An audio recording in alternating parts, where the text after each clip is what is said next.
হযরত আবু বকর সিদ্দিক রাদিয়াল্লাহু তাআলা আবার বিশ্ব নবীর বড় নিকটস্থ সাহাবা ছিলেন, পাগল পারা সাহাবা ছিলেন, কলিজা ছাড়া সাহাবা ছিলেন, জ্ঞানীর সাহাবা ছিলেন। আমার নবীর নিকটে এসে আদবের সঙ্গে বলছেন, ইয়া রাসূলুল্লাহ, একটা প্রশ্ন আমার হৃদয়ে বারবার উদয় হচ্ছে, যদি একটু অনুমতি দিতেন। কি এমন কথা? হুজুর একটু জানতে চাই, একটু বলবেন। হুজুর এখন গোটা দেশটা আপনার হাতে, গোটা কান্ট্রি আপনার হাতে। হুজুর একদিন আপনি থাকবেন না, আপনি তো চলেই যাবেন, তবে হুজুর এই বিশেষ দায়িত্বটা কার হাতে দেওয়া হবে একটু বলবেন। আমরা তো সামান্য জ্ঞানী অধিকারী, আমাদের নির্বাচনটা ভুল হওয়া স্বাভাবিক, কিন্তু আপনি তো অধিকারী অধিকারী, আপনার নির্বাচনটা ভুল হওয়ার নয়। আপনি একজনকে নির্বাচন করে যান। আল্লাহর নবী কি বলেছিলেন? বাবা আবু বকর, আমি কাউকে নির্বাচন করব না। বাবাজি, আমার অবর্তমানে তোমরা যাকে যোগ্য জ্ঞানী ব্যক্তি বলে মনে করবে তাকে তোমরা রাষ্ট্রপতি খলিফা হিসেবে নির্বাচন করবে। আচ্ছা, আল্লাহর নবী হায়াতে কাউকে নির্বাচন করে যাননি, উনি আমাদের জন্য উপকার করলেন না ক্ষতি করলেন? উপকার। কারণ বুঝলেন, নবী পাক মনে করেন ইন্তেকালের আগে বোঝানোর জন্য বলছি আমি আব্দুল কাইয়্যুমকে খলিফা রাষ্ট্রপতি ঘোষণা করলেন। জি, আমার নবীর পরে আমি মনে করুন আসনে গদিতে বসে গেলাম, রাষ্ট্রপতির গদিতে। তো আমার দায়িত্ব শেষ হওয়ার আগে জনগণ তো আমাকেই জিজ্ঞাসা করবে, আপনি বলুন আল্লাহর নবী তো আপনাকে বসিয়েছে, এখন আপনার অবর্তমানে আপনার পরে এই জায়গায় কাকে বসানো হবে আপনি ঠিক করে দেন, যেহেতু রাসূলুল্লাহ আপনাকে করেছেন। তা আমি কি করতাম, আমার জায়গায় কাকে বসাবো? আমার ছেলেকে। কারণ গদি তো খুব মারাত্মক জিনিস, গদির লড়াই চলছে গোটা বিশ্বে, ঠিক কি না? আমি চাইবা আমার জায়গায় আমার ছেলে বসে যায়, তার কাছেও তার দায়িত্ব শেষ হওয়ার আগে জনগণ তাকেও আমার মতো করে জিজ্ঞাসা করবে, বলুন আপনার আব্বা তো আপনাকে নির্বাচন করেছিলেন, এখন আপনি তো আমাদের রাষ্ট্রপতি খলিফা, আপনার পরে কে রাষ্ট্রপতি খলিফা হবে? আপনি একজনের নামকে নির্বাচন করুন, সেও কি করবে? তার জায়গায় তার ছেলেকে বসাবে। এইভাবে পরম্পরায় একটা রাজতন্ত্র চলে আসে। আমার নবী রাজতন্ত্রের ঘোর বিরোধী ছিলেন। এই যে 5 বছর পর পর ইলেকশন হয়, গদিতে বসানোর জন্য নতুন করে সিলেকশন হয়, জি এই শিক্ষাটা পৃথিবীর কেউ দেয় নাই। প্রথমে যিনি দিয়েছেন মানবের মহামানব নেতার মহানেতা গুরুর মহাগুরু সাইয়্যিদুল মুরসালিন ইমামুল আম্বিয়া রাহমাতাল লিল আলামিন দিয়ে গেছেন। একবার জরুর আমরা জানি না, তাই রাসূল কারীম বলছেন, বাবা আবু বকর, আমার অবর্তমানে জনগণ যাকে চাইবে তাকে নির্বাচন করবে। কথা ঠিক না বেঠিক? আমি নির্বাচন করে গেলে সেটা ভুল হবে তোমাদের জন্য। রাসূলুল্লাহ করে গেছেন সিস্টেম অনুযায়ী, তিনি একজনকে বলে গেছেন, তাই যে দায়িত্ব থাকবে তার দায়িত্ব শেষ হওয়ার আগে সে বলে যাবে, এটাই আমরা আশা রাখতাম। তাতে করে রাজতন্ত্র চলে আসতো। নবী বলছেন না, এই জনগণ ঠিক করবে কে তাদের প্রতিনিধি হবে। কি সুন্দর একটা সিস্টেম, গণতান্ত্রিক পদ্ধতিতে দেশটা চলবে, রাসূলুল্লাহ শিখিয়েছেন।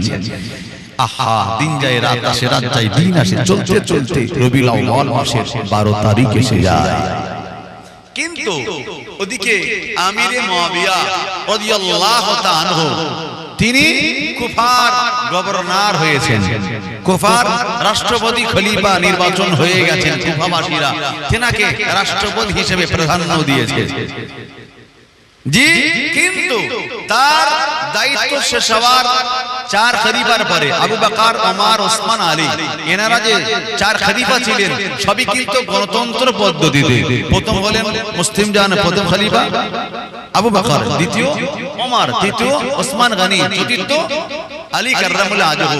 কিন্তু আলীর পরে জি আলীর পরে এক শ্রেণী মানুষেরা তারা কি করেছেন, আমিরে মুআবিয়াকে খলিফা হিসেবে নিযুক্ত করলেন।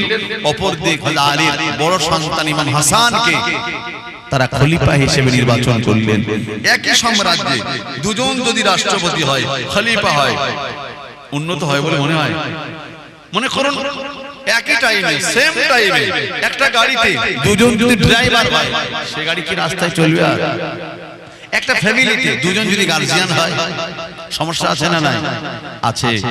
ইমাম হাসান বললেন, আমার গদির দরকার নাই, কারণ এর পূর্বে আমার পিতা হযরত আলী এবং ওসমান গনির খলিফাত নিয়ে মুসলিমদের ভিতরে ভুল বোঝাবুঝিতে অনেক যুদ্ধ হয়েছে।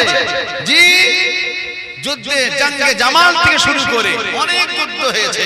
এই যুদ্ধেতে মুসলমানদের কুইন্টাল কুইন্টাল রক্ত ঝরে গেছে। আমি ইমাম হাসান চাই না আবার আমার জন্য কোন মুসলিমদের এক বিন্দু এক ফোঁটা রক্ত ঝরে যাক। তাই তিনি কি করলেন, দ্রুত গতিতে তিনি আর দেরি না করে কাল বিলম্ব না করে চলে গেলেন কুফায়। আমির মুয়াবিয়া হুজুর বসে আছেন, নিকটস্থ গিয়ে আর সালাম দিলেন। কে গো? দেখছি ইমাম হাসান। আহা, দেখবার সাথে সাথে উঠে দাঁড়িয়ে গেলেন, সালাম দিলেন। হুজুর আসেন। নিজের চেয়ারটাকে আগিয়ে দিয়ে বললেন, আপনি আমার চেয়ারে বসুন। ইমাম হাসান রাদিয়াল্লাহু তাআলা বললেন, না না হুজুর, আপনি আপনার চেয়ারে বসুন, আমি পাশে চেয়ারটা ফাঁকা আছে, আমি ওই চেয়ারটাই বসি। কি আদব! আল্লাহু আকবার। বসে গেলেন। ইমাম হাসান আমিরে মুয়াবিয়া হুজুর দিক তাকালেন, তাকিয়ে বললেন, আল্লাহ পাক আপনাকে কি সম্মান না দিয়েছে, কতটা সম্মান আল্লাহ আপনাকে দিয়েছে। আমিরে মুয়াবিয়া বলছেন, মানে বুঝলাম না। বলছে, বুঝতে পারেননি? আহা, আল্লাহ পাক আপনাকে কত সম্মান দিয়েছে। জি, কামার নানুজি, আপনি আমার নানুজির কত বড় একজন বিশ্বস্ত সাহাবা না হলে কোরআন শরীফ লেখার দায়িত্ব আমার নানাজি আপনাকে দিতেন না। কোরআন শরীফ না আল্লাহর পক্ষ থেকে লিখিত আকারে আসেনি। জিবা ইসলাম বলে গেছেন, রাসূল কারীম শুনলেন, সাহাবাদেরকে বললেন, সাহাবারা লিখলেন, তবে সব সাহাবা নয়। কোরআন শরীফ থেকে আমাদের জন্য হুদাল লিল মুত্তাকিন, হেদায়েতের রাস্তা করে পাঠিয়েছে। কথা বুঝতে পারছেন? আজ বুঝে নেন, তবে শেষ পর্যন্ত বুঝতে পারবেন। কোরআন শরীফটা আমাদের জন্য হেদায়েতের রাস্তা করে পাঠিয়েছে আল্লাহ পাক। ওই কোরআন লেখবার ব্যাপারে যাদের দায়িত্ব দেয়া ছিল, ওরা যদি লিখতে যে কম বেশি করে দেয়, ইসলাম তো তাহলে ভুল পথে দাঁড়িয়ে থাকবে। এজন্য কোরআন লিখবার ব্যাপারে, ওহী লিখবার ব্যাপারে উপযুক্ত বিশ্বাস্ত সাহাবা দরকার আছে না নাই? আমিরে মুয়াবিয়া ছিলেন ওই ওহী লেখক সাহাবাদের ভিতরে একজন। তাই ইমাম হাসান বললেন, আপনি আমার নানুজির কত বড় বিশ্বাস্ত সাহাবা না হলে আপনাকে কোরআন লেখার দায়িত্ব দিত না। আমিরে মুয়াবিয়া বলছেন, হুজুর এই কথা বলে আমাকে লজ্জা দেবেন না। আরে আমার সম্মান কোথায় আর আপনার সম্মান? আপনার সম্মান কোনদিন এক হতে পারে? এই কথা আপনার মুখে মানায় না। অতএব আপনার আমার সম্মান আসমান আর জমিন যতটা ডিফারেন্স। আমার পিতা জান্নাতে যাবে গ্যারান্টি নেই, আমার পিতা আলী যদি জান্নাতে না যায়, আল্লাহর জান্নাতের চাহিদা আমি দিবে না। একবার জোরে বলুন। আমার আম্মা জান জান্নাতে যাবে গ্যারান্টি নেই, কিন্তু আমার আম্মা তো জান্নাতি রমণীদের সরদারিনী করে আল্লাহ পাঠিয়েছেন। একবার জোরে বলুন। শুধু তাই নয়, আমি জান্নাতে যাব তার গ্যারান্টি আমি দিতে পারি না। রাসূল কারীম বলেছেন, তোমরা দু ভাই ইমাম হাসান হুসাইন আল্লাহর জান্নাতের যুবকদের সরদার হবে। একবার জোরে বলুন। শুধু তাই নয়, আমার নানাজি বলে নয়, পৃথিবীর যত মানুষের নানা রয়েছে, সমস্ত মানুষের নানাগুলিকে যদি একটা পাল্লায় রাখা হয় আর আপনার নানুজিকে যদি পাল্লার অপর দিকে রাখা হয়, আপনার নানুজির পাল্লাটা ভারী হয়ে যাবে। আপনি আমার সম্মানে কথা বলছেন, হাসান দেখলেন কথাই কথা বেড়ে যাবে। হুজুর আর বাড়াবেন না, আপনি হাতটা বাড়িয়ে দেন, আমি হাতটা বাড়িয়ে দিই। আপনি আমার হাতে, আমি আপনার হাতে হাত দিয়েছি, কারণ আমাকে যারা খলিফা বলে মেনে নিয়েছে, আমার হাতে বায়াত গ্রহণ করেছে, আমার বিশ্বাস আমি যদি আপনার হাতে বায়াত গ্রহণ করা মানে আপনি খলিফা বলে মেনে নিলাম, আমার আসন দরকার নাই। আপনি গদিতে থাকেন, দায়িত্ব আপনি পালন করেন, তবে একটা শর্ত আছে। সেটা কি? আমি আর আপনি বেঁচে থাকা কালীনে কাউকে খলিফা নির্বাচন করব না। শর্ত কি? আমি আপনি বেঁচে থাকা কালীনে কাউকে খলিফা নির্বাচন করব না। আপনার ইন্তেকালের পরে জনগণ চার খলিফা যেমন নির্বাচন করেছে, ঠিক তদ্রুপ আবার তারা নির্বাচন করবে। ঠিক আছে, তাই হোক।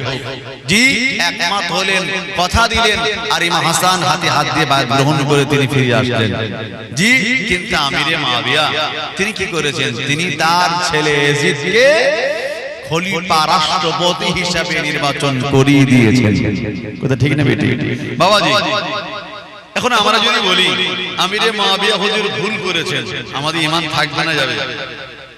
জোরে বলুন। কারণ আমরা হচ্ছে শিয়া না সুন্নি? এটা কথা বলে সুন্নিদের আকীদা হলো সাহাবাদের ব্যাপারে পর্যালোচনা সমালোচনা করা জায়েজ নয়, জি যাদের ব্যাপারে আল্লাহ পাক রাজি। একবার জোরে বলুন। আমি আসবো, তবে বলতে পারি সিস্টেমটা একটু আলাদা হয়েছে, পদ্ধতিটা একটু আলাদা। জি চলুন একটু এগিয়ে যাই, আবার ব্যাক করবো জায়গায়, নাহলে বুঝতে পারবেন না কারণটা কি। একটুখানি আগে আল্লাহ রাসূল তিনি আবু বকর সিদ্দিক কি বলছেন, বাবা আবু বকর, আমার অবর্তমানে তোমরা যাকে যোগ্য ব্যক্তি বলে মনে করবে তাকে খলিফা রাষ্ট্রপতি নির্বাচন করবে। রাসূলুল্লাহ কাউকে নির্বাচন করে যায় না, নবী করেছেন নাকি? কিন্তু আমির মুআবিয়া করেছিলেন, কথা ঠিক কি না? নওজওয়ান যুবকেরা, চিনিরা, বাচ্চারা, তবে দেখতে পাওয়া যায় রবিউল আউয়াল মাসে আগের মাসটা হচ্ছে সফর মাস। রবিউল আউয়াল মাসে আগের মাসটা হলো সফর মাস। ও জওয়ানেরা, সফর মাসে 15 তারিখ আমার নবী প্রচন্ড জ্বর আর মাথার যন্ত্রণা আমার নবী শুরু হয়ে যায়। আমার এই মাথার যন্ত্রণা জ্বরের গতিতে মাঝে মাঝে বেহুশ হয়ে যাচ্ছেন, আবার হুঁশ ফিরে আসছেন, আবার বেহুশ হয়ে যাবার হুঁশ ফিরে আসে। এমন পরিস্থিতিতে আরে সাহাবারা দুঃখিত, সাহাবারা আমার নবীকে নিয়ে চিন্তিত। নবী পরিবারের ভিতরে একটি শোকের ছায়া নেমে এসেছে, সবাই আমার নবীকে নিয়ে চিন্তায় পড়ে যায়। আল্লাহ পাক আমার নবীকে তুলে নেবে। আল্লাহর আসমানে সিদ্ধান্ত হয়ে গেল। আল্লাহ পাক ডেকে বললেন, এ পাঁচটা মালাকুল মউত, আমি আল্লাহ আমার নবীকে তুলে নেব। তবে শুনে রাখো, আমার নবী যদি রাজি হয়ে যায় তবে আমার নবীর রূহটা কবজ হবে। আমার নবী যদি অনুমতি যদি না দেয়, বেয়াদবি নয়, আমার নবীর সঙ্গে মোলাকাত করে ফিরে আসবে। একবার জোরে বাড়ি খবরদার, বেয়াদবি নয়। কিন্তু রাসূলুল্লাহর মাথার যন্ত্রণা জ্বর কেন? আল্লাহ পাক তুলে নেওয়ার আগে ওসিলা হিসেবে জ্বর আর মাথার যন্ত্রণা দিলেন। ভাই খেয়াল করুন, প্রথমে না আল্লাহ পাক মালাকুল মউত আজরাইলকে যখন মৃত্যুর দায়িত্ব দিয়েছিলেন, তিনি সময় হয়ে গেলে পাঠাতেন আল্লাহ যান কবজ করে নিয়ে আসতেন। তো মানুষ গালাগালি করতে অসন্তুষ্ট হয়ে মালাকুল মউতকে গালি দিতেন, বড় নিষ্ঠুর। আহা, স্বামীর কোল থেকে বিবিকে নিয়ে যায়, বিবির কোল থেকে স্বামীকে নিয়ে যায়, মায়ের কোল থেকে বাচ্চাকে নিয়ে যায়। মালাকুল মউত আজরাইল বলছেন, আল্লাহ আমি এই দায়িত্বটা নেব না। আল্লাহ কেন? আল্লাহ লোকে যে আমাকে গালি দেয় নিষ্ঠুর বলে, আল্লাহ অন্য কাউকে দিয়ে দেন। আল্লাহ আল্লাহ পাক বলছেন, না, দায়িত্ব তোমারই থাকবে, সিস্টেমটা চেঞ্জ করে দেব, আর তোমাকে কেউ গালি দেবে না। তাই মরণের আগে আল্লাহ রূপ দিয়ে দেয় মানুষকে, ওটা ওসিলা। আমরা এই জন্য কে মারা গেলে জিজ্ঞাসা করি কি হয়েছিল, একটু বলেন তো ভাই, কি করে বলবো? বুকটা ব্যথা করছিল, সুস্থ মানুষ, ডাক্তার যেতে যেতে রাস্তায় স্ট্রোক করেছে, হার্ট অ্যাটাক করেছে, কথা ঠিক কিনা বলো? ক্যান্সার হয়েছে, কি লিভার ফেল, কি হার্ট ফেল, কিংবা কিডনি ফেল। আহারে, এগুলো ওসিলা ছাড়া কিছুই নয়। আর কিন্তু মালাকুল মউতকে কেউ দোষারোপ করে। তবে দেখতে পাওয়া গেল আল্লাহ পাক ডেকে বললেন, চলে যাও। আমার নবী পাকের সময় হয়ে গেল। রবিউল আউয়াল 12 তারিখে আমার নবী জানকে কবজ করা হবে। তার আগে আমার নবীর কাছে একবার জিজ্ঞাসা করো, আমার নবী যদি রাজি হয়ে যায় আমি আল্লাহ তবে আমার নবীকে জান কবজ করতে বলবো। অনুমতি যদি না দেয় খবরদার বেয়াদবি নয়। তাই মালাকুল মউত শুনে রাখো, খবরদার আবু বকরের সম্মুখে আমার নবী পাকের জানকে কবজ করা যাবে না। তার কারণ হলো আবু বকর আমার নবীকে যতটা প্রিয় করে, আমার নবী আবু বকরকে ততটাই ভালোবাসে। এই ফেরেশতা মালাকুল মউত আমি আল্লাহ জানিয়ে দিলাম, আবু বকরের সম্মুখে আমার নবী যদি জানটা কবজ করা হয়, আমার আবু বকর কলিজা ফেটে মারা যাবে। একবার জোরে বাড়ি, আর জোরে বলা যাবে না, কারণ তার মতে এত ভালো, আবু বকর হুজুরের মতে এত ভালো আমরা বাঁচতে পেরেছি। কি ভালোবাসা, নবী ছাড়া কিছু বুঝতেন না।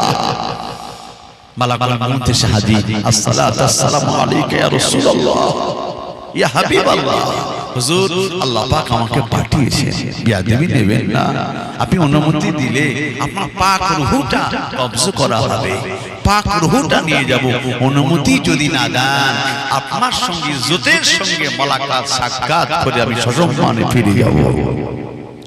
নবী আমার শুনবার পর একটুখানি ভাবলেন, কিছুক্ষণ পর ডেকে বলছে মালাকুল মউত আল্লাহ পাক তাকে পাঠিয়েছেন কুল্লু নাফসিন যায়িকাতুল মউত, একদিন না একদিন তার মৃত্যু গ্রহণ করতে হবে। ও আমার মালাকুল মউত, আমি নবী চলে যাব,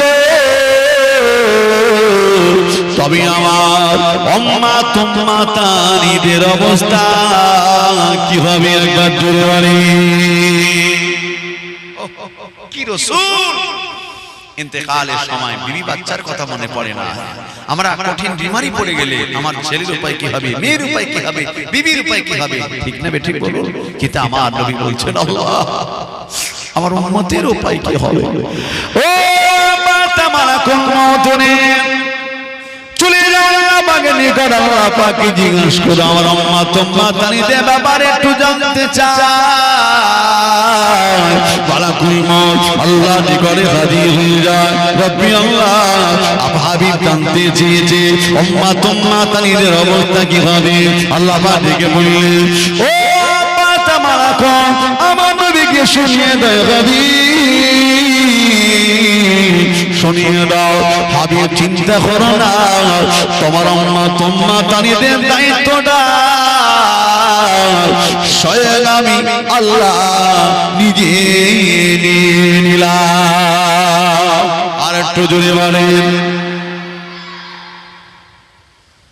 ওই আল্লাহ পাক আজও আছে না নাই? আল্লাহর শক্তি কি আগে থেকে কমে গেছে? মুসলমান মার খায়, তারপর আল্লাহর সাহায্য কেন আসে না? কারণ আমরা আল্লাহর হতে পারিনি। বিশ্বাস করুন, মান কানা লিল্লাহি, যে বান্দা আল্লাহর হয়ে যাবে, কান আল্লাহু লাহু, ওই আল্লাহ বান্দারই হয়ে যাবে। একবার জোরে বলুন। আজকে যেদিকে তাকাই সেদিকে মুসলমান, টুপিওয়ালা, দাড়িওয়ালা, তসবিওয়ালা অভাব আছে নাকি? নাই। কিন্তু বদরের প্রান্তরে ইসলামের প্রথম যুদ্ধ ছিল বদর, বদরের প্রান্তরে জি যুদ্ধ হয়েছিল, মুসলমানদের পক্ষে ছিল মাত্র কত? 313 জন নবীর সাহাবা, মোকাবেলায় 1000 তারও চেয়ে অধিক কোন জায়গায় এসেছে। ভাই শুধু 1000 মোকাবেলায় নয়, বলতে গেলে মক্কা আর মদিনা একদিকে, 313 জন একদিকে, আবারও যদি একটু গভীর ভাবে ভাবা যায় গোটা পৃথিবী একদিকে, আর 313 জন ছিল একদিকে। উপযুক্ত পোশাক ছিল না, পেট ভরা খাবারও ছিল না, জি তাদের জি ভালো পরিষ্কার আপনার কিনা ভালো নামি দামি পোশাকও ছিল না, শুধুমাত্র ছিল ইমানে পাওয়ার। আল্লাহ পাক 313 জনকে বিজয় দিয়েছিলেন। একবার জোরে বলুন, আল্লাহ আজও আছে, আল্লাহর শক্তি আজও একরকম। ইন্নাল্লাহা আলা কুল্লি শাইইন কাদির, সমস্ত শক্তির বড় শক্তি হচ্ছে আমার আল্লাহ। বিশ্বাস করুন, আপনি একটা আল্লাহর হয়ে যান, আল্লাহর সাহায্য আসবেই, কোনো সন্দেহ নাই।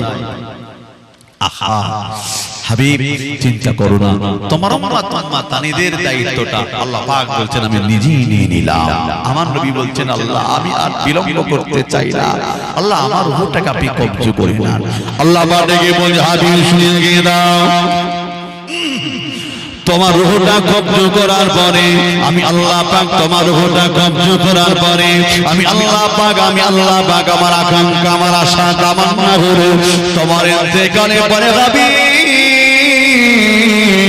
তোমার কবরটা, তোমার মাজারটা আমি আল্লাহ আমার আশা জিমে পাশে হয়ে যাবে। একবার জোরে বাড়ি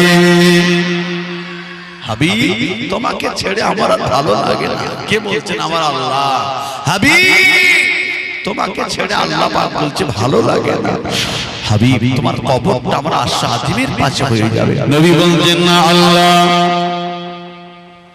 কারণটাকে একটুখানি জানতে যান। আল্লাহ পাক আমার নবীকে লক্ষ্য করে বললেন হাবিব একবার কারণটাকে কে বলো না। নবী আবার কি বলেছিলেন? ও নবী আল্লাহ পাক অনেক আমি নবীকে ডাকে না, অনেক আমি নবী নবীকে দেখে না, আমি নবীকে আমি নবীর উপরে মানে নিয়েছে, আমি নবীকে নবী বলে মেনে নিয়েছে তারা।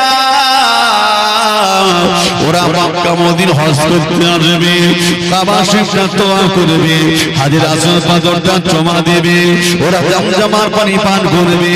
আমি নবী আমাকে দেখতে পাবে না, আমার নিদর্শনগুলো দেখতে পাবে, ওরা আমার কথা মনে পড়ে যাবে, ওরা আমি রাসূলুল্লাহর মাজারটা খোঁজাখুঁজি করবে, ওরা আমাকে দেখতে পাবে না, আমার মাজারটা দিয়ে দেখতে না পাই, ওদের কলিজা জ্বালা শুরু হয়ে যাবে। আমার উম্মত উম্মাতানিতে কান্না আমি নবী সহ্য করতে পারি না। আল্লাহ পাক আমার মাজার আকদাসটা, আমার মাজার মুকাদ্দাসটা আর শাদিমের পাশে নয়, আমার মাজার মুকাদ্দাসটা আল্লাহ বি জমিনেতে মক্কা মদিনা জমিনেতে করে দাও। অন্তত আমার উম্মত উম্মাতানিরা ওরা আমার মাজারের সম্মুখে দাঁড়িয়ে আমি নবীকে সালাম দেবে, আমি নবী কবরে ভিতর দিয়ে আমার উম্মত উম্মাতানি দিকে সালামের জবাব দিয়ে দেবে। একবার জোরে বলে, আরো জোরে বলা যাবে না? আমি অন্তত সালামের জবাবটা আমি দেব। আল্লাহ আমি চাই আমার উম্মত উম্মাতানিদের জন্য কিয়ামত পর্যন্ত মদিনার জমিনে, মক্কার জমিনে, মদিনার জমিনে শুয়ে থাকতে চাই। একবার জোরে বলো। কি রাসূল ছিলেন! তবে আল্লাহ পাকের হুকুম হলো, অনেক অনেক কথা বিশ্বাস করুন গন্তব্যে পৌঁছাতে পারবো না, তাই সময় কম, আমি একটু আগিয়ে যাই। আল্লাহ পাক আমার নবীকে বলছেন, হাবিব তোমার উম্মতের দায়িত্ব যদি আমি আল্লাহ নেই, নবী বলছে তাহলে তো আমার কোনো টেনশন নাই, হাবিব তুমি যাতে রাজি আমি আল্লাহ তো তাতে রাজি। একবার জোরে বলুন সুবহানাল্লাহ। ও নবী উম্মত উম্মাতানিরা, নবী আমার অনুমতি দিয়ে দিলে মালাকুল মউত আমার নবী পাকিস্তানকে কব্জা করে নিলেন, কিন্তু রূহটা কব্জা করার আগে আল্লাহ পাক আবু বকরের মনটাকে উদাসীন করে দিলেন। আবু বকর বেশ অনেক দিন হলো বাড়িতে যাওয়া হয় নাই, কে কেমন আছে তো দেখো না। আবু বকর সিদ্দিক যেই না বাড়িতে চলে গেলেন, আল্লাহ পাক ডেকে বলছে, মালাকুল মউত রে এই সুযোগ আমার নবীর জানকে কব্জা করে নাও। মালাকুল মউত কি করলেন? আমার নবী পাকের নিকট হাজির হয়ে গেলেন, আমার নবী পাকের রূহটা কব্জা করে নিলেন, আমার নবী দুনিয়া থেকে বিদায় নিয়ে গেলেন। ইন্না লিল্লাহি ওয়া ইন্না ইলাইহি রাজিউন। নবী বিদায় দিয়ে গেলেন, নবীর সাহাবারা নবী নবী নবী নবী নবী বলে কাঁদতে লাগে। নবী পরিবারের ভিতরে একটা শোকের ছায়া নেমে এসেছে। আবু বকর তিনি বাড়িতে ছিলেন, খবর পেয়ে গেলেন, ওরে ভাই আবু বকর তুমি কি খবর রাখো না? আল্লাহ নবী বিদায় নিয়ে গেলেন। আবু বকর সিদ্দিক দুঃখে কেঁদে ফেললেন, ও নবী আল্লাহ পাক আমি নবীর দরবার থেকে আমার নবীকে জিন্দা দেখে মাত্র বাড়িতে আল্লাহ জি আমি বাড়িতে এসেছি, আমার আল্লাহ আপনি ওই সুযোগ আমার নবীকে তুলে নিলে আমি আবু বকর আমি কি নিয়ে থাকবো? আমি আবু বকর কি নিয়ে থাকবো? আমি আবু বকর আমার নবী ছাড়া কিছুই বুঝি না। নবী নবী করে কাঁদতে লাগে, কাঁদতে কাঁদতে পাগলের মতো দৌড়ে আসেছি যে দেখে আমার নবী পাকের ছাড়া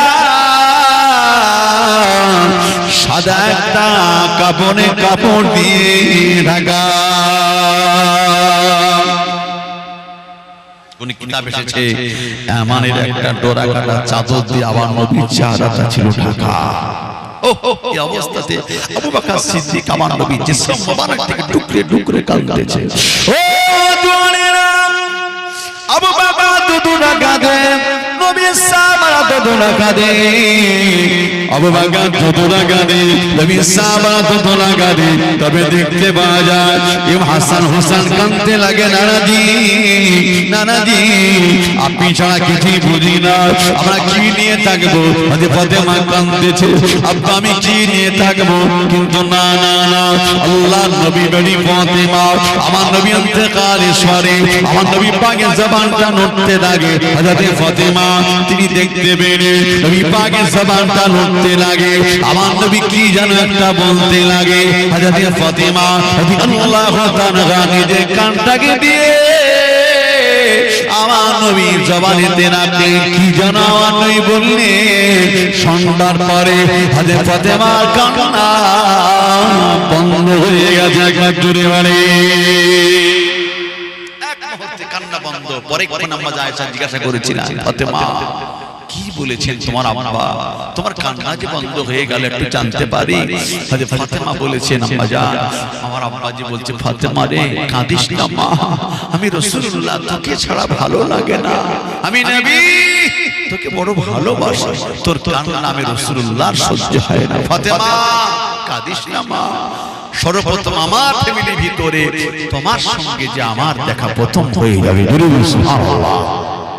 আমি ফাতেমা বুঝে গেলাম আমার আব্বা ইন্তেকালের পরে আমার ফ্যামিলির ভিতরে আমি আগেই মারা যাব, আমার আব্বার সঙ্গে আমার আগেই দেখা হয়ে যাবে, তাই আমি কান্না আর জি আমি আমার কান্নাটাকে ধরে রাখলাম, আমি আমার কান্নাটাকে আর বাড়ালাম না। আমার আব্বা জান যেখানে বলেছেন আমার কান্না বন্ধ হয়ে গেছে। সুবহানাল্লাহ। ও নওজোয়ান যুবকেরা, ছেলেরা, বাচ্চারা, ও উম্মতেরা, ওদিকে দেখতে পাওয়া গেল নবী আমার বিদায় নিয়ে গেলেন। আল্লাহ নবী বিদায় নিয়েছেন, নবী সাহাবারা কিনে জানা যায়, কিন্তু আমার রাদিয়াল্লাহু তাআলা উনি একটু দূরে ছিলেন, উনি আওয়াজ পেয়েছেন আমার নবী ইন্তেকাল করেছে, আমার নবী বিদায় নিয়ে গেছে। ওমর রাদিয়াল্লাহু তাআলা কাঁদতে লাগে, কাঁদতে কাঁদতে হুঙ্কারতে বলেছিলেন, নবী সাহাবা যেদিকে বলে আমার নবী ইন্তেকাল করেছে, আমি আমার তলোয়ার তার গলায় চমকাবে। যেদিকে বলে আমার নবী মারা গেছে, আমি ওমরের তলোয়ার তাকে ভূখণ্ডিত করবে। আমার নবী মারা যায় না, আমার নবী ইন্তেকাল করে না। নবী সাহাবারা নবী মুসা যেমন তোর পারে আমার আল্লাহর সঙ্গে দিদার করতে গেছিলেন, তদ্রু আমার নবীর দেহতে সামাবার একটা দুনিয়ায় আমার নবীর রূহটা আমার আল্লাহর সঙ্গে দিদার করতে গেছে। নবী মুসা কে বলছেন, আহা হযরত ওমর ফারুক, যদি কেউ বলে নবী মারা গেছে, ওমরের তরবার দিয়ে দুখণ্ডিত করব। নবী মুসা তোর পাড়ে যেমন আল্লাহর সঙ্গে দিদার করতে গেছিলেন, আমার নবী যে সব দুনিয়াতে আমার নবী রূহটা আল্লাহর সঙ্গে দিদার করতে গেছে, নবী মারা গেছেন বিশ্বাস করতে চাই না। একবার দুরূদ শরীফ আল্লাহুম্মা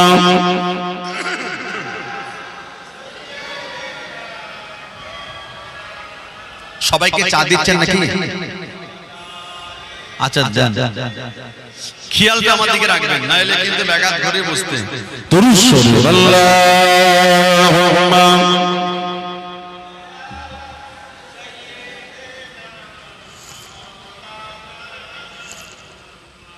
ওয়া আলা আলি।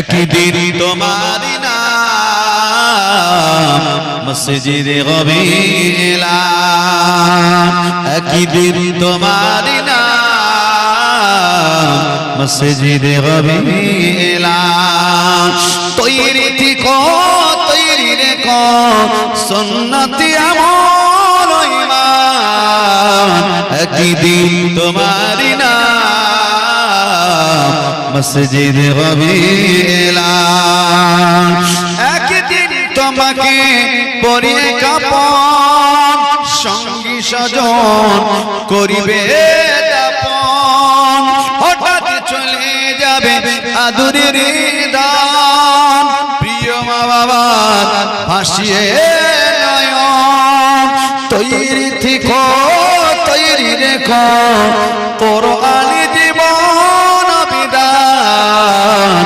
একদিন তোমার নাম মসজিদে গবিলা। আল্লাহুম্মা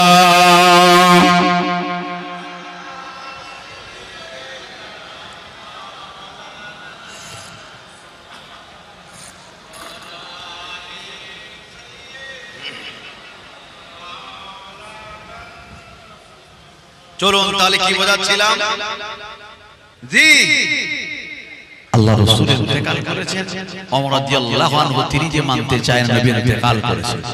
আল্লাহু আকবার। আবু বকর সিদ্দিক দেখলো মনে বারোগণ তত্ত্ব রেগে আছে। আবু বকর সিদ্দিক যে চমার পর অত্যন্ত রেগে আছে, রাগকে কন্ট্রোল করার জন্য আবু বকর সিদ্দিক নিজে কান্নাকে নিজে সামনে ফেলে গোটে গোটে আগিয়ে যায়। আবু বকর সিদ্দিক তিনি কান্নাকে সামলালেন, যেহেতু ওনাকে থামাতে হবে। ও ভাই আমার, তুমি কি আল্লাহর কোরআন পড়ো না ভাই? আল্লাহ পাক কোরআনে বললেন ইন্নাকা মাইয়িতুন ওয়া ইন্নাহুম মাইয়িতুন। আল্লাহ নবীকে সম্বোধন করে জানিয়ে দেয় হাবিব, অতীতে নবী রাসূল যেমন ইন্তেকাল করে কবরে চলে এসেছে হাবিব, তোমাকে একটা দিন এমন আসবে ইন্তেকাল করে কবরে চলে আসতে হবে। ও আল্লাহ পাক আমার নবীকে বলছে হাবিব আপনাকে ইন্তেকাল করতে হবে। ও ভাই আমার শুনে রাখো, এটা আচমকা কোনো ঘটনা নয়, এটা একটি পরিকল্পিত ঘটনা। এটা আচমকা কোনো ঘটনা নয়, এটা একটা পরিকল্পিত ঘটনা। আমার বিদায় নেবেন আল্লাহ বা কোরআনে জানিয়ে দিন। এই কথা শুনবার পরে ওমর ফারুক বলেছিলেন, ও আবু বকর, কি কথা আপনি আমাকে শোনালেন?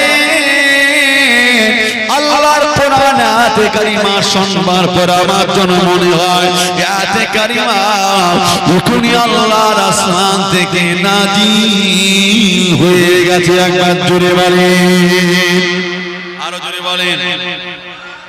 আমার জন্য মনে হয়, আমার বলছেন আমার জন্য মনে হয় আসমান থেকে আয়াতে কারিমাটা এখনই নাজিল হয়ে গেছে। কোরআনের ঊর্ধ্বে কারো কথা চলবে? আর কোরআন শরীফটা কার কিতাব? আমার আল্লাহ। আল্লাহ যেটা বলেছেন ওটা আমাদের জন্য মানাটা হচ্ছে ফরজ আইন, ঠিক কি না? ওমর ফারুক এক কথা মেনে নিলেন। কোথায় আমার নবীর জিসম মুবারক? ওমরে ফারুক আগিয়ে যায়, বিভাগের জিসম মুবারকের নিকটে পৌঁছে যায়। আমার নবীকে দেখে জানে যায়, আবু বকর আমার নবীকে দেখে জানে যায়। ওমরে ফারুক কাঁদে, আবু বকর কাঁদে, উসমান গনি কাঁদে, আলী কাররামাল্লাহু কাঁদে, আবু জান কি বাড়ি কাঁদে, আবু হুরায়রা কাঁদে। ও জওয়ানেরা, আমার নবীর তামাম সাহাবারা কেঁদে জানে যায়, নবী নবী নবী নবী করে কেঁদে জানে যায়। তবে দেখতে পাওয়া গেল একদিকে আমার নবীর সাহাবারা কেঁদে জানে যায়, অপরদিকে দুই দলীয় সাহাবাদের ভিতরে একটা গরম গরম আলোচনা শুরু হয়ে যায়। একদিকে ওই চায়ের সমস্যাটা মিটে নেই, চায়ের সমস্যা মিটেছে ভাই? একটু তাড়াতাড়ি হয়ে গেছে, যাক আলহামদুলিল্লাহ। খেয়াল করুন ভাই, আপনারা যখন বসে থাকবেন একটু চা খাবার মন চাইবে, তাই ওনারা চা করে দিয়েছেন। এখন সে চা খেতে গিয়ে যদি অন্য মনস্ক ভাবে, তাহলে আপনার বুঝতে আর বলতে সমস্যা হবে কি হবে না? যাক, মনমানসের এখন ঠিক আছে তো? মাশাআল্লাহ, আওয়াজ দেন নারে তাকবীর, মহব্বত করে দেন নারে তাকবীর, নারে তাকবীর। চলুন, সময় কম, অল্প সময়ের মধ্যে বিদায় নেব। আমি বিস্তারিত আলোচনা করবার সময়ও পাচ্ছি না, একটুখানি আগাই। জি, তবে আহা, আমার ফারুক রাদিয়াল্লাহু আনহু তিনি আমার নবীর নিকটে, আবু বকর তিনিও নিকটে, সমস্ত সাহাবারা কাঁদছেন, নবী ইন্তেকাল করেছেন। অপরদিকে দুই দলীয় সাহাবাদের ভিতরে একটা গরম গরম আলোচনা। দুই দলীয় কারা? একদল আনসারী, একদল মুহাজিরিন। আনসারী কারা? যারা জি মদিনাবাসী, মুহাজিরিন যারা মক্কাবাসী, মক্কা থেকে হিজরত করে মদিনাতে এসেছে, ওদেরকে মুহাজিরিন বলা হয়। এই দুই দলীয় সাহাবাদের ভিতরে কিছু কিছু একত্রিত হয়ে তারা বললেন নবী ইন্তেকাল করেছেন, খলিফা নির্বাচন করতে হবে, আমাদের ভিতর থেকে একজনকে করা লাগবে। মক্কাবাসীরা বলছে, মদিনাবাসীরা বলছে তা হবে না, আমাদের ভিতর থেকে একজনকে করতে হবে। কথা বুঝলেন? সবাই চাচ্ছে আমাদের ভিতর থেকে একজনকে নির্বাচন করা হবে। মদিনাবাসীরা বললেন দেখো আমরা অনেক ত্যাগ স্বীকার করেছি, মক্কাবাসীরা বললেন আমরাও কম ত্যাগ স্বীকার করি না, মক্কা থেকে মদিনায় নবীর মহব্বতে সবকিছু ছেড়ে চলে এসেছি।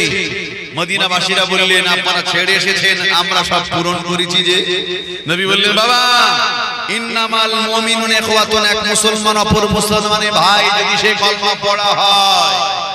বাবাজি যার 2 বিঘা জমি আছে 1 বিঘা জমি ওদেরকে অংশীদার হিসেবে বার করে দাও। যার 2টো ঘর আছে 1টা ঘর ওদেরকে দাও, ওরা তোমাদের ভাই। আমরা সবকিছু দিয়েছি, এখন খলিফা নির্বাচন করতে গেলে আমাদের ভিতর দিয়ে একজনকে করা লাগবে। আবু বকর সিদ্দিক দেখছে নবী নাই, গার্জেন হারা। সাহাবারা এখন ওই যে আলোচনা করছেন গুটি কয়েক সাহাবা, যে কোনো মুহূর্তে একটা দুর্ঘটনা ঘটতে পারে না। তাই তিনি কি করলেন, আবু বকর সিদ্দিক দ্রুত গতিতে তাদের নিকটে দিয়ে হাজির। আর কি করলেন, একটা উঁচু টিলার উপরে পাথর উপর দাঁড়িয়ে বললেন, এই নবী সাহাবারা, আমি আবু বকর আল্লাহর নবীর একটা ওসিয়াত আপনাদের শোনাবো। ওসিয়াত মানে কি জানেন তো? কেউ মারা যাওয়ার আগে কিছু বলে গেলে ওটা পালন করার নাম কি? ওসিয়াত। নবী পাক যেটা বলে গেছেন আমি আবু বকর তো জানি, এটা আপনাদেরকে শোনাবো, আপনারা কি শুনবেন? সাহাবারা বললেন কেন শুনবো না, আপনি বলুন। আপনি নবী পাকের প্রাণ প্রিয় নিকটস্থ সাহাবা, আপনি বলুন আমরা শুনতে চাই। লক্ষাধিক সাহাবারা দাঁড়িয়ে গেল। আবু বকর সিদ্দিক তিনি মুখে একটা পাথর উপর দাঁড়িয়ে বক্তব্য দিচ্ছেন। নবী সাহাবারা আমার নবী আব্বা নবী হাবিবুল্লাহ জনাবে মুহাম্মদুর রাসূলুল্লাহ সাল্লাল্লাহু আলাইহি ওয়াসাল্লাম হাজতা কারিনে কোন এক তারিখে আমি আমার নবীকে প্রশ্ন করেছিলাম, ইয়া রাসূলুল্লাহ হাবিবাল্লাহ, ইয়া রাসূলুল্লাহ হাবিবাল্লাহ, হুজুর একটা বার কি আপনি বলবেন একটা দিন এমন আসবে যেদিন আপনি আমাদের মাঝে আর থাকবেন না, হুজুর আপনি চলে যাবেন, আবার বর্তমানে কাকে নির্বাচন করা হবে রাষ্ট্রপতি, হুজুর আমার সামান্যগামী অধিকারী, হুজুর আমরা যদি কাউকে নির্বাচন করি আমাদের নির্বাচনটা ভুল হওয়ার স্বাভাবিক, আমি অধিকার অধিকারী, হুজুর আপনি একজনকে নির্বাচন করে যান। আল্লাহ নবী কি বললেন, ও আবু বকর আমি কাউকে নির্বাচন করব না বাবা আবু বকর, আমার বর্তমানে তোমরা যাকে যোগ্য ব্যক্তি বলে মনে করবে দায়িত্বটা তার হাতে অর্পণ করবে। একবার জোরে বলে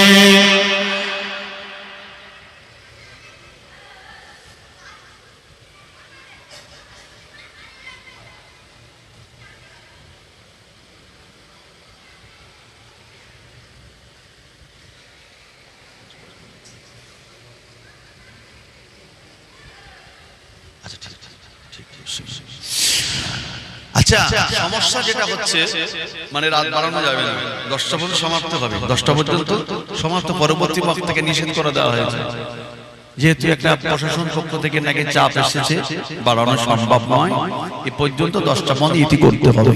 এই জন্য বিরাম বাড়াবো না, ইনশাআল্লাহ সমাপ্তি করব, একটু খেয়াল করুন। বাবাজি আল্লাহ রাসূল কোন কথা বলেছেন, যে কথা আবু বকর সিদ্দিক শুনিয়েছেন। জি খেয়াল করুন। আবু বকর সিদ্দিক বললেন, নবী সাহাবারা আমার নবী হাজেরাকে কালিনে কি বললেন, বাবাজি আমি আবু বকর রাসূলুল্লাহকে জিজ্ঞাসা করেছি, নবী বললেন আমি কাউকে নির্বাচন করব না, আমার অবর্তমানে তোমরা যাকে চাইবে নির্বাচন করবে, যেহেতু গদি নিয়ে এখন সমস্যা শুরু হচ্ছে সবে, তাই তিনি কথা বললেন। সাহাবারা বলছে এটা তো ভুল করছিলাম, তাহলে নির্বাচন করা যাবে না, এভাবে আমরা দল টানাটানি করতে পারি না, তাহলে আমরা সবাই মিলে যাকে নির্বাচন করব সেভাবে আমাদের রাষ্ট্রপতি। আবু বকর সিদ্দিক বললেন নবী সাহাবারা আমি কি নবী পাক হাদিস আপনাদেরকে শোনাবো। কে বললেন আবু বকর সিদ্দিক আমি কি একটা হাদিস শোনাবো? সাহাবারা বলছেন বলুন। ও নবী সাহাবারা, নবী আমার হাজদা কালিনে কোন তারিখে নবী বললেন, বাবারা শুনে গে দাও, আনা খাতামান নবিয়িন লা নবিয়্যা বাদি, আমি হলাম শেষ নবী, আমার পর আল্লাহ কাউকে নবী করে বানাবেন না। লাউ কানা বাদা নবী, আল্লাহ পাক আমার পরে যদি কাউকে নবী করে পাঠান ওমর ফারুককে নবী করে পাঠাতেন। একবার জোরে বলেন, আরো জোরে বলেন। নবী বললেন জি, এই হাদিস ওমর বললেন, নবীর জবান দিয়ে শুনেছি, রাসূলুল্লাহ বলেছেন আনা খাতামান নবিয়িন লা নবিয়্যা বাদি, আমি তো শেষ নবী, আমার পরে কোন নবী আসবেন না। লাউ কানা বাদা নবিয়ান, আমার পরে যদি কাউকে নবী করে পাঠাও আল্লাহ যদি কাউকে নবী করে পাঠাতেন তাকে করতেন ওমর ফারুককে, কিন্তু নবীর সিলসিলা তো শেষ। ওমর ফারুকের আবু বকর সিদ্দিকের হাদিস শুনবার পর সাহাবারা বললেন, এই হাদিস তো আমরা জানি, তো এর ব্যাখ্যা আসলে আপনি কি বলতে চাইলেন? আবু বকর সিদ্দিক বলছেন, নবী সাহাবারা শুনেন, নবী সাহাবারা এই হাদিস অনুযায়ী বোঝা যায় নবী হওয়ার যোগ্যতা ওমর ফারুকের মধ্যে ছিল, আজও আছে। যার মধ্যে নবী হওয়ার যোগ্যতা আছে তার মধ্যে দেশ চালানোরও যোগ্যতা আছে। এজন্য আমি আবু বকর চাই আমাদের মুসলিম জাহানের প্রথম খলিফা আবু বকর সিদ্দিক হয়ে যাক, ওমর ফারুক হয়ে যাক। আমি আবু বকর, আমার ব্যক্তিগত প্রথম ভোটটা আমি ওমরকে দিলাম। আপনারা তো দেশের নাগরিক, আপনাদের ব্যক্তিগত মত আপনারা প্রকাশ করুন। কি সুন্দর কথা। সাহাবারা বললেন, ভাই আবু বকর আপনি তো জ্ঞানী সাহাবা, আপনার মূল্যবান ভোট আপনি যদি ওমরকে দেন, আর কি দিত আমাদের কোনো জায়গা টাকা আছে নাকি দেবার? ও তার আমরা না যে একটা ভোট তিন জায়গা বিক্রি হবে, ঠিক কি না? সেদিন কি হলো? সাহাবারা বললেন, ভাই আবু বকর আপনি যে ওমর ফারুকের নাম প্রস্তাব করেছেন, আমরা লক্ষাধিক সাহাবা দুই হস্ত দেয় উঁচু করে তাকে মুসলিম জানের প্রথম খলিফা হিসেবে সম্মতি দিলাম। আবু বকর সিদ্দিকের বক্তব্য শেষ হওয়ার আগে ওমর ফারুক হাজির হয়ে যায়।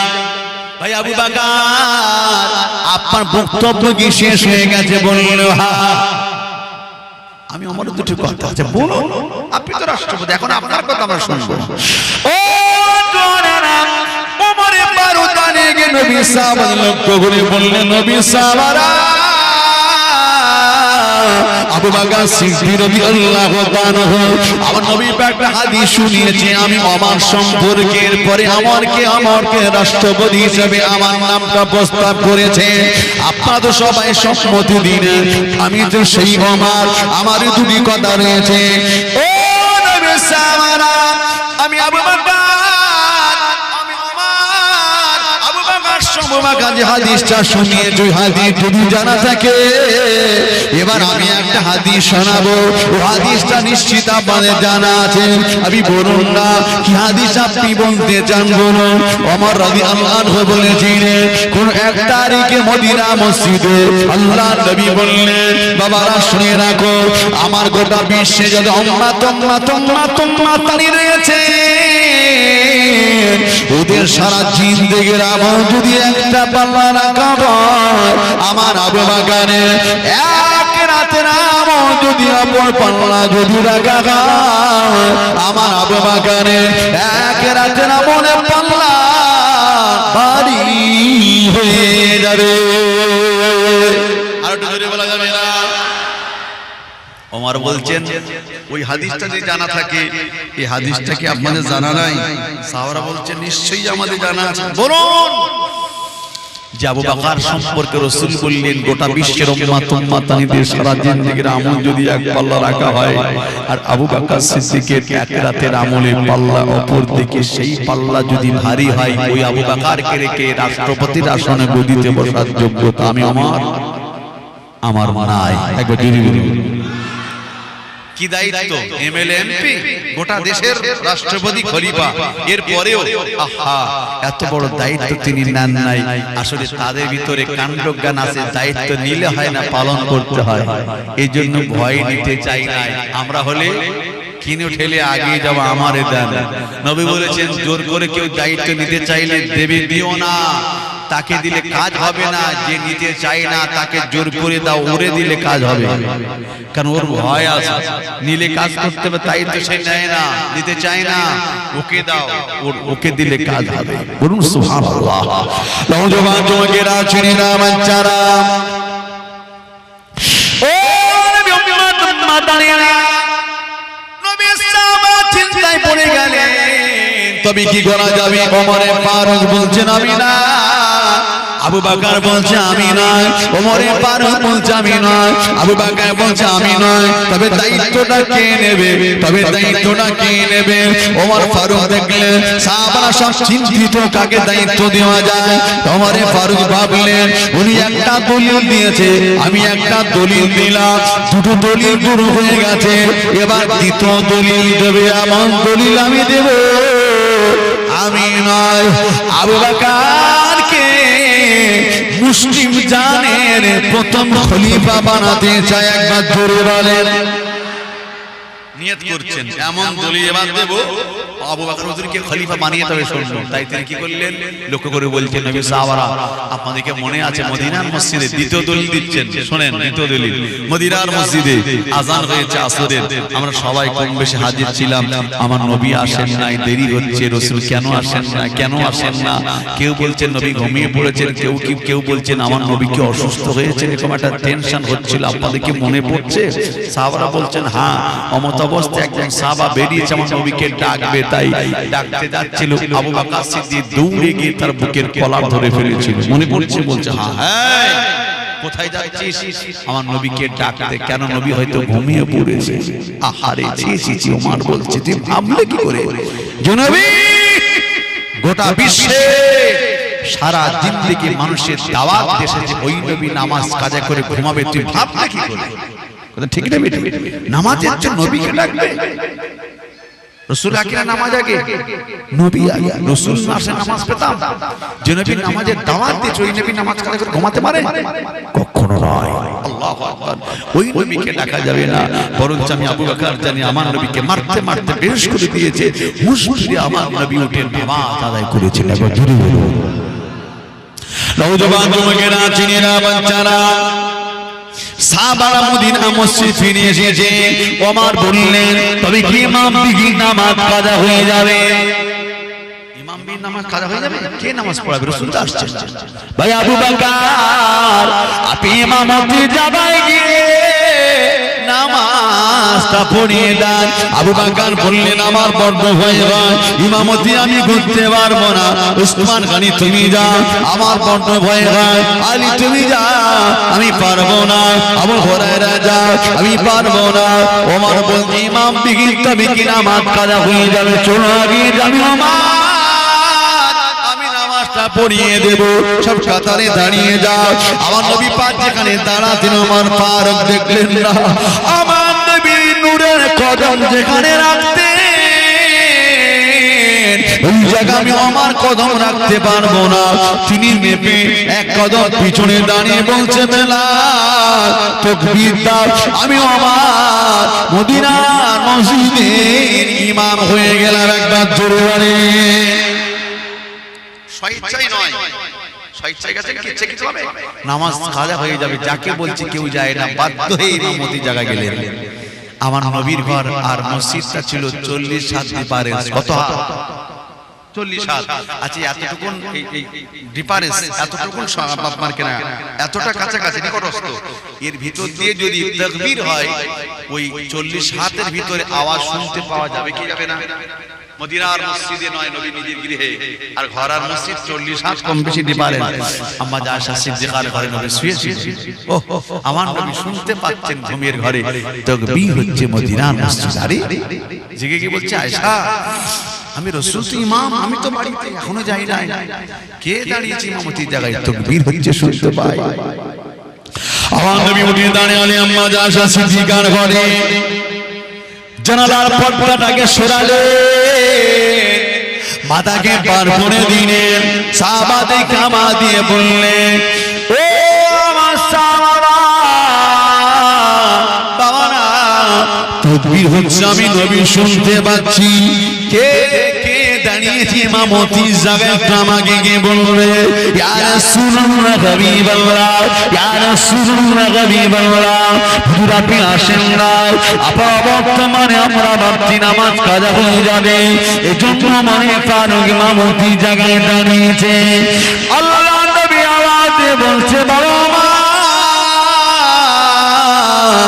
ও বাবা মা কি পিছিয়ে এসো বাবা, পিছিয়ে এসো বাবা, মনে দুঃখ নেও না বাবা, মনে ব্যথা নেও না বাবা, পিছিয়ে এসো বাবা, পিছিয়ে এসো বাবা, তুমি ওখানে দাঁড়াতে পারো না বাবা। আমার আবু বকর কোথায়? আমার আবু বকর কোথায়? আমার আবু বকরকে হাত ধরে ইমামতির জায়গায় দাঁড় করিয়ে দাও। একবার জোরে বলেন, আর একটু জোরে বলেন। ওমর বলছেন ওদিন মদিনার মসজিদে আমি ওমর ইমামতির জায়গায় গেছি নবীর অবর্তমানে আমার নবী আমাকে সরিয়ে আবু বকরকে দাঁড় করিয়েছে। ভালো করে বোঝেন জি, ওনাদের রাষ্ট্রপতি হিসেবে যে গদি না, আলাদা কোনো গদি টদি ছিল না, আলাদা কোনো চেয়ার টিয়ার ছিল না। কোন গদি? ওই ইমামতির জায়গা যেটা, ওটাই ওদের রাষ্ট্রপতি গদি ছিল। বলুন সুবহানাল্লাহ। তাই ওমর বললেন আমার নবী ইমাম ছিলেন, ইমামতির জায়গাটা ওটাই তেনার আসন ছিল, আর তিনি দেশ চালিয়েছেন। নবীর অবর্তমানে মদিনার মসজিদ অবর্তমানে আমি ইমামতির জায়গায় গেছি, নবী আমাকে সরিয়েছেন, আবু বকর হুজুরকে দাঁড় করিয়েছেন। তাহলে নবীর পরে ইমামতি করার যোগ্যতা আমাদের ভিতরে আবু বকর আছেন। সেই আবু বকরকে রেখে আমি রাষ্ট্রপতির আসনে বসতে পারি না। নবীর অবর্তমানে ওই গদি বসার যোগ্যতা একমাত্র আবু বকর। তাহলে মুসলিম জানে প্রথম খলিফা এখন কে? এখন সাহাবারা বললেন আর আমরা এই দলিল কাটতে পারবো না, এখন বুঝে গেছি প্রথম খলিফা হিসেবে আবু বকরকে আমরা চাই, বা আমার নবী চেয়েছিলেন। রাসূল হাদিস অনুযায়ী বোঝা যায়, ঠিক না বেটি? তবে আমিরে মুআবিয়া এদিকে আবু বকর সিদ্দিক রাদিয়াল্লাহু আনহু তিনি তার দায়িত্ব পালন করলেন। তেনার ইন্তেকালের পরে আবার গণতন্ত্র পদ্ধতিতে দ্বিতীয় খলিফা নির্বাচন কে হলেন? ওমর। আবার ইন্তেকাল পরে তার আবার গণতন্ত্র পদ্ধতিতে খলিফা নির্বাচন হলো উসমান গনি রাদিয়াল্লাহু আনহু। আবার তেনার ইন্তেকালের পরে চতুর্থ খলিফাকে আলী রাদিয়াল্লাহু আনহু। এবার ওনাদের ইন্তেকালের পর থেকেই সমস্যা যে শুরু হলো। আমি প্রথমে একটু টাচ দিয়েছিলাম, ইমাম হাসান কি করলেন? তিনি বললেন কখনো আমিও নাই আপনিও নাই, কিন্তু ওদিকে আমিরে মুআবিয়া তিনি দেখলেন মাঝখানে অনেক গন্ডগোল হয়েছে, রক্তক্ষয়ী সংগ্রাম হয়েছে সাহাবাদের ভিতরে, আবার যাতে এমন রক্তক্ষয়ী সংগ্রাম না ঘটে তিনি এই বুঝে আমিরে মুআবিয়া তেনার ছেলে ইয়াজিদকে রাষ্ট্রপতির আসনে বসালেন। কিন্তু ইমাম হাসান বললেন আমি মেনে নিতাম যদি সে গদির যোগ্য হতো, যদি সে ওই গদির যোগ্য আসনে যোগ্য ব্যক্তি দরকার, অযোগ্য ব্যক্তি যোগ্যতার আসনে বসবে আমি এটা কখনো চাই না। আমি দুর্বল, আমি প্রতিবাদ করতে পারবো না, আমি এখানে থাকবো না। মনের দুঃখে তিনি মদিনা ত্যাগ করে মক্কার জমিনে চলে গেলেন। আহা, মানতে চাই না। ইয়াজিদ অনেক চেষ্টা করেছিল, বিশ্বাস করুন জি, এরপরেও ধমক দিয়ে চমকে ধমকে মক্কা মদিনার মানুষকে, কিন্তু হাসানকে কবজে করতে পারে নাই জি। অবশেষে তেনাকে প্রাণনাশ করা হয়েছিল, বিষ পান করানো হয়েছিল জি। বিশ্বাস করুন, যদি কেউ বলে না আমিরে মুআবিয়া যদি ভুল না করতেন তাহলে মনে হয় ওনাদের মৃত্যুগুলো এইভাবে হতো না। এরপরে ইমাম হাসান হুসাইনও শহীদ হয়েছেন, সেটাও হয়তো হতো না। ভাই কেউ যদি বলে ভুল করেছেন আমাদের ঈমান থাকবে না, কারণ সাহাবাদের ব্যাপারে উঁচু নিচু মন্তব্য করার অধিকার আমাদের নেই, কারণ সাহাবাদের ঈমান আমাদের ঈমান আসমান জমিন ডিফারেন্স। যদি বলেন ভুল তাহলে আপনার কথা এটাও ভুল হবে। আল্লাহর নবী আদম তিনি যে জান্নাতে গন্ধম ফল খেয়েছিলেন, তাহলে কি আপনি বলবেন নবী আদম ভুল কাজ করেছিলেন? না, লা তাকরাবা হাদিহি শাজারা, আরে ফল খাওয়া তো দূরে যায়, গাছের নিকটস্থ যেতে নিষেধ করে চললেন, সেই ফল খেয়ে ফেললেন। এরপরও বলতে পারবো না নবী আদম ভুল করেছেন, কারণ হচ্ছে এটাই, তিনি যদি ফল না খেতেন দুনিয়াতে আসতেন কি না? আল্লাহ কি জান্নাতের, আল্লাহ কি তেনাদের বানিয়েছিলেন জান্নাত থেকে রাখার জন্য? দুনিয়াতে পাঠাবেন তো, ওটা একটা ওসিলা, ওটা একটা মাধ্যম জি। আরেকটা ক্লিয়ার করে দেই, আরেকটা ক্লিয়ার করে দিই, আল্লাহর নবী যখন মেরাজে গেছিলেন, আচ্ছা থাক বসেন, মেরাজে গেছিলেন, যাওয়ার পরে আমার নবী জান্নাত জাহান্নাম পরিদর্শন করছিলেন, শুনছেন? জান্নাত জাহান্নাম পরিদর্শন করছিলেন। ঠিক ওই পরিস্থিতিতে জান্নাতে দেখলেন দুটো ঘর, একটা কালার লাল আর একটা দেখলেন সবুজ। এই বিষয়ে নবী সাল্লামকে জিজ্ঞাসা করলেন। নবী সাল্লাম বলছে, হুজুর আপনি জানেন না? রাসূল বলে, জানলে কি আর জিজ্ঞাসা করতাম? হাবিব, এই দুটো আপনার কলিজার টুকরা নাতি হাসান আর হুসাইনের জন্য আল্লাহ জান্নাতে দুটো ঘর নির্মাণ করেছেন। তো আলহামদুলিল্লাহ, তবে কালার দুটো দুরকম কেন? হুজুর এই অনেক মর্মান্তিক ঘটনা। হুজুর এই কথা দুঃখজনক, বেদনাদায়ক, বললে পরে আপনি ব্যথা অনুভব করবেন, কষ্ট পাবেন। আমি কষ্ট দিতে চাই না। আল্লাহ রাসূল বলছে, আরে যা কিছু হবে আল্লাহর পক্ষ থেকে তো হবে, তো বলো না কি এমন বিষয়? আল্লাহ রাসূলকে বলা হয়েছে, ইয়া রাসূলুল্লাহ, আপনার আদরের দুটো নাতিকে ইমাম হাসানকে ইন্তেকালের সময় তাকে বিস্মান করানো হবে। ইন্তেকালের সময় বিস্মান করানো হবে, আর ইমাম হুসাইনকে কারবালার প্রান্তরে শহীদ করা হবে। যার চেহারা দুরকম হবে, ইমাম হাসানের চেহারা বিস্মান করানোর ফলে ইন্তেকালের সময় চেহারা হবে সবুজ, ইমাম হুসাইনের চেহারা হবে ইন্তেকালের সময় রক্তরঞ্জিত লাল। এজন্য আল্লাহ দুটো কালা দুটো বিল্ডিং বানিয়েছেন। তাহলে শহীদ হবে না, সন্দেহ আছে কোনো? শহীদ হবে অনিবার্য, এতে কোনো সন্দেহ নাই। তো ঠিক না ঠিক? শুধুমাত্র বলতে পারি সিস্টেমটা একটু আলাদা। আমিরে মুয়াবিয়ার ব্যাপারে এই কথা ধারণা করতেই পারবো না, এটা আমাদের ভুল হবে। কারণ আমিরে মুয়াবিয়া এমন একটা যুদ্ধের ময়দানে হাজির ছিলেন, জি আল্লাহ রাসূল বলেছেন আজকে যুদ্ধে যারা হাজির ওরা সবাই জান্নাতি জান্নাতি জান্নাতি। একবার জোরে বলুন। সে যুদ্ধে আমিরে মুয়াবিয়া হুজুর ছিলেন, তাহলে তিনি জান্নাতি সাহাবা। তার ব্যাপারে মন্তব্য করতে গিয়ে আমি জাহান্নামে হবে এটা আমি চাইবো না। আরেকটুখানি বলে দেই, বিশ্বাস করুন আল্লাহ রাসূল বলেছেন যে সমস্ত সাহাবারা দ্বীনকে জিন্দা রাখবার জন্য যুদ্ধের ঘোষণা হয়েছিল, যুদ্ধের ময়দানে ঘোড়া ছুটিয়ে তলোয়ার নিয়ে লাঙ্গা তরবারে যুদ্ধের ময়দানে গেছিলেন, ওই সমস্ত সাহাবারা ঘোড়া ছুটিয়েছিলেন, বিবি বাচ্চাকে রেখে যুদ্ধের ময়দানে ছুটেছিলেন। তাদের ঘোড়ার পায়ের আঘাতে যে ধুলো বালুগুলো উড়ে গেছে, সেই ধুলো বালির সমতুল্য আমরা সাধারণ উম্মত হতে পারবো না। একবার জোরে বলুন। তাদের ব্যাপারে মন্তব্য করা যাবে? আরেকবার বলি, কোরআন শরীফ থেকে দলিল দিচ্ছি একটা। আল্লাহ পাক কোরআনে বলেছেন রাদিয়াল্লাহু আনহুম, আল্লাহ পাক বললেন আমার হাবিবের तमाम সাহাবাদের উপরে আমি আল্লাহ রাজি। একবার জোরে বলুন।